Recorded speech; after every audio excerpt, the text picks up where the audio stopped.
we're going to go a little Frogger route here and jump backwards briefly because this is the big Thursday night game up in Scottsdale. You might have heard of them. Chaparral, Saguaro, I think those are the two schools. I don't know how to pronounce it. I don't know how to pronounce it either. But we'll call them Chaparral and Saguaro for now. They met last year. We're well aware of the debacle that ensued last year with Saguaro and former coach John Sanders deciding to rest all of his players in the last week to get healthy for the playoffs. It worked, right? I mean, they won the state title. Yeah. It led to a massive outcry.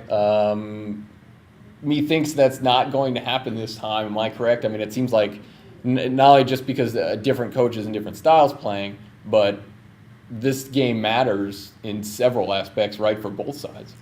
Yeah. I talked to Jason Mons yesterday, and he joked that he would just take his team to the bowling alley that day and not show up. But they're obviously going to play.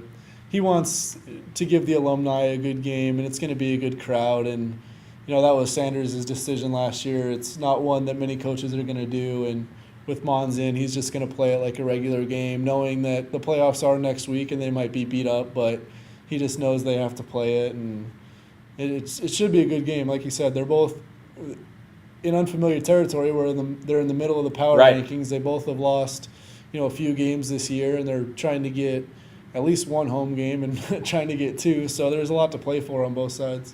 It'll be interesting. Chaparral has started to definitely figure it out. They're kind of creeping their way into a cliche alert, quote unquote, sleeper team again in Division II, which is hard to do when you've won as many championships as they have in the last few years.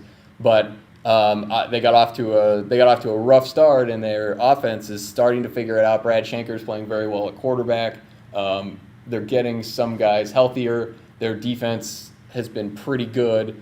And they've had Jake Rowe, on offense and defense, has had an unbelievable season for the Firebirds when they've needed him the most. So Chaparral too, like you said, is playing on the middle of that bubble. Is this a shootout? Yeah, I think so. I mean, both defense. Chaparral defense is pretty good, but the Saguaro offense is so explosive with Luke Rubenzer, and Christian Kirk is a sophomore that's going to be. DJ Foster in 2 years. He's going to have the same type of accolades, the same numbers. So he's young, but he's already really explosive, and I'm sure he'll have some big plays. And then on the Chaparral side, they can really throw the ball, like you said, with Rowe and Jordan Hamilton, Tyler Wiley. A lot of good pieces there. So even though both defenses aren't bad, there's just too much talent on the offensive side where I'm guessing both sides will score at least 30, 35. Yeah, Thursday night, check it out at Saguaro High School. That is going to be a great game with a lot of implications for Saguaro in Division III and for Chaparral in Division II.